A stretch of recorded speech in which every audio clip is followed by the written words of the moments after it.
పెద్ద చేప. Last Sunday దేవరపల్లిలో చెరువు పట్టారండి.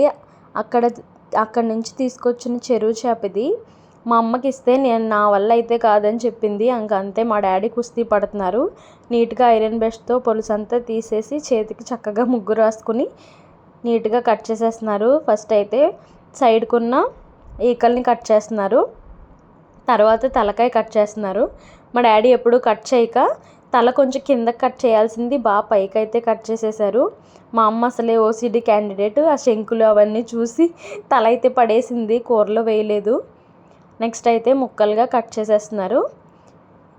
ఈ పేగులు ఇవన్నీ నీట్గా తీసేసి శన అయితే సపరేట్ చేస్తున్నారు. మీరు ఎవరైనా శన తింటారా? తినేవాళ్ళు కమెంట్ చేయండి. నాకైతే అస్సలు ఇష్టం ఉండదు, కానీ మా ఆయనకి చాలా ఇష్టం శన. మీరు చేపలు ఫ్రై ఇష్టంగా తింటారా, కర్రీ ఇష్టంగా తింటారా? కమెంట్ చేయండి. నాకైతే చేపల పులుసు అంటే చాలా ఇష్టం. దాంట్లో చేప ముక్క కన్నా బెండకాయ ముక్క ఎక్కువ ఇష్టంగా తింటాను.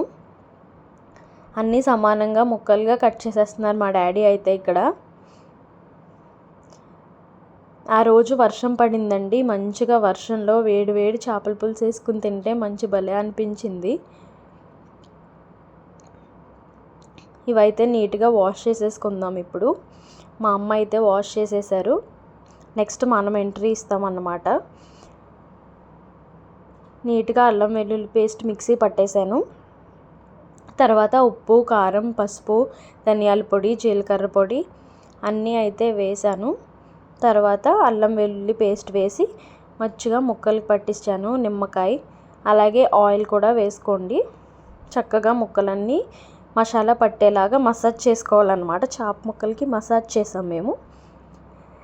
అలా ముక్కలకన్నీ పట్టించాక ఒక 15 మినిట్స్ పాటు పక్కన పట్టేసామంటే మంచిగా మ్యాగ్నెట్ అయిపోతాయి. తర్వాత ప్యాన్ పెట్టుకుని ఆయిల్ వేసుకుని ముక్కలన్నీ దాని మీద పెట్టేసాం.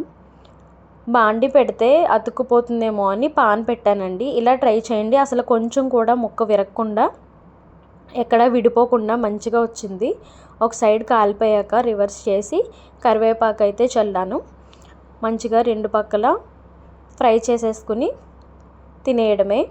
నేనైతే 4 ముక్కలు ఫ్రై చేశాను. మిగిలిన మా అమ్మ పులుసు పెట్టింది. Thank you for watching.